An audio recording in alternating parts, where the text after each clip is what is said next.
Hello everyone, welcome back to the channel Global Conflict News. Please subscribe and like my videos. It really helps me bring you more breaking updates from around the world. Today, we are diving deep into a shocking and intense development. Fire erupts over Crimea. Ukraine's bold attack stuns Moscow.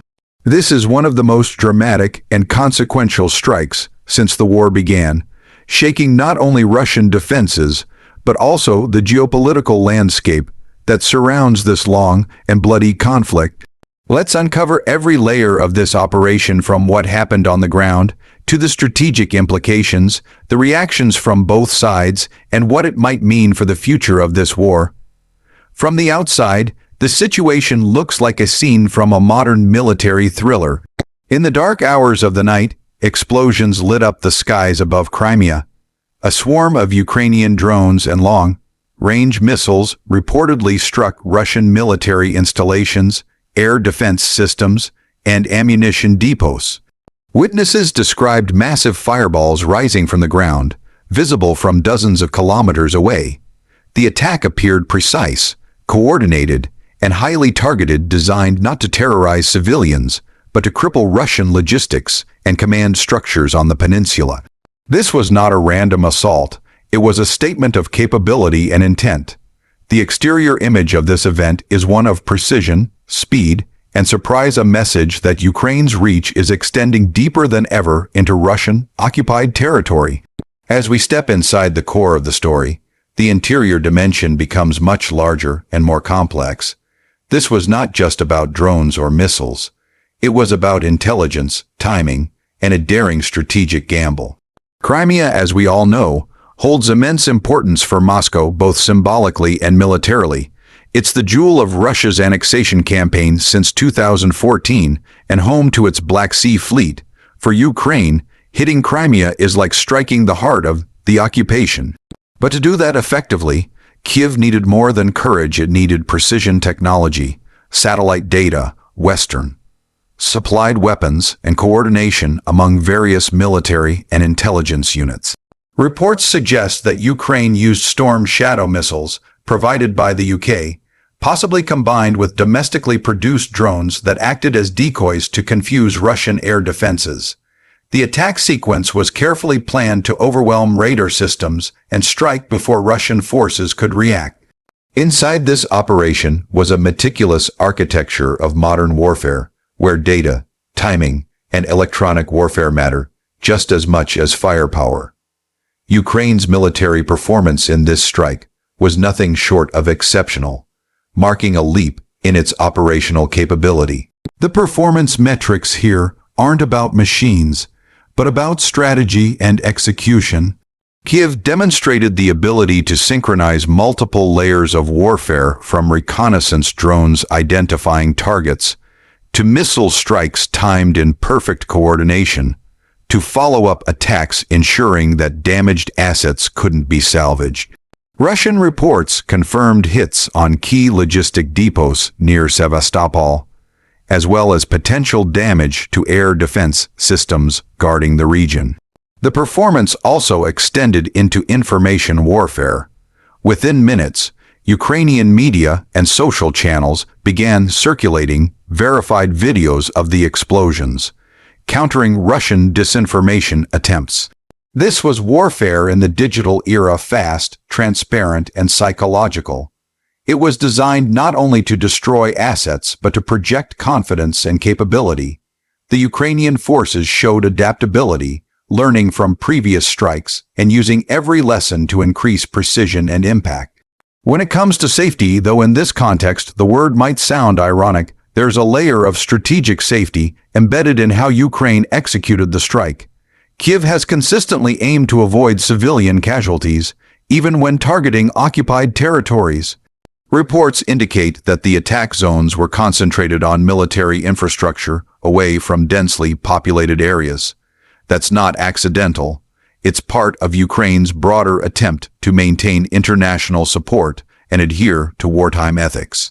Russia, on the other hand, continues to respond with widespread missile barrages across Ukrainian cities, hitting civilian energy grids and residential buildings. The difference in approach underscores a critical safety philosophy. Ukraine's efforts to limit collateral damage, while Russia continues to wage a campaign of terror from the air. The safety factor also applies to the use of precision, guided munitions, allowing Ukraine to strike surgically instead of broadly. This operational discipline not only saves lives but strengthens Ukraine's legitimacy in the eyes of global partners like the U.S., the UK, and NATO allies. Now, talking about the unique selling points, or rather, the unique strategic points of this attack, they are quite remarkable. First, the strike demonstrated that Russian air defenses, even in heavily fortified Crimea, are not impenetrable. Systems like the S-400, long advertised as the most advanced in the world, failed to intercept several incoming missiles. This exposed a major vulnerability in Moscow's defense narrative. Second, the attack showed Ukraine's mastery in combining Western weapons with indigenous innovations. By using cheap drones as distractions and expensive missiles as finishers, Kiev achieved maximum impact with minimal expenditure. Third, this operation had a psychological dimension. It struck fear into the Russian establishment and sent a message to occupied territories that nowhere is safe from Ukrainian reach.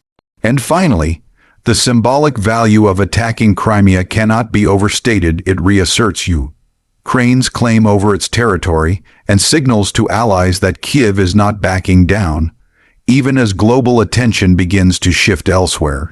If we were to think of this operation as having a price, then the cost goes far beyond the missiles fired or drones launched.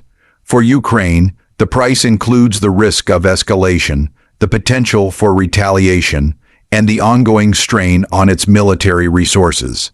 Every long-range missile is expensive and limited in supply. Each drone requires parts that are often hard to obtain due to sanctions and logistical challenges. Yet, Kiev has calculated that the political and strategic value of striking Crimea outweighs these costs. The attack reinvigorated Western discussions about providing Ukraine with longer-range weapons like the ATACMS, which could further shift the balance. On the Russian side, the price was literal and psychological. Dozens of vehicles, fuel tanks, and supply depots were lost, and the damage to morale was immense. Russian soldiers stationed in Crimea reportedly panicked, and some units had to be evacuated. The financial damage runs into millions of dollars, but the reputational loss for Moscow is immeasurable. In conclusion, the fire erupts over Crimea event is not just another strike in a long war, it's a turning point that reveals how this conflict is evolving. Ukraine is no longer merely defending, it's actively reshaping the battlefield. Each attack into Crimea weakens Russia's logistical backbone and challenges the myth of its invulnerability. Moscow, once confident in its control over the peninsula, now faces the reality that its bases and supply lines are vulnerable. The symbolism of fire over Crimea resonates deeply. It's both a literal blaze and a metaphorical one, igniting debates across the world about how far Ukraine will go and how long Russia can sustain this war. As Ukraine continues to innovate and adapt, one thing becomes clear: this war is not static. Every new strike, every destroyed depot, every breached defense system is part of a broader story of resistance and resilience. Ukraine's boldness in striking deep into enemy-held territory shows that the fight for freedom is not limited by geography or fear. For Moscow, the attack serves as a wake-up call that no amount of propaganda or repression can shield its military from modern precision warfare. The flames over Crimea are a reflection of the broader inferno, consuming the illusion of Russian dominance. The world is watching closely, and as the smoke clears, the questions grow sharper. How will Russia respond? Will this push the Kremlin toward deeper retaliation, or force it to reconsider its strategy? And most importantly, how far is Ukraine willing to go to reclaim what it considers rightfully its own? The next few weeks will tell whether this was an isolated event or the beginning of a larger counteroffensive campaign aimed at cutting off Crimea entirely. But one thing is certain: this bold attack has changed the dynamics of the war, and there's no turning back. So that's all for today's detailed review of the situation in Crimea. If you found this analysis insightful, please make sure to like this video and subscribe to Global Conflict News. Your support helps keep independent reporting alive and ensures that we can continue bringing you clear, factual updates from the world's most volatile regions. Stay tuned for more coverage, and as always, thank you for watching. Stay safe, and see you in the next video.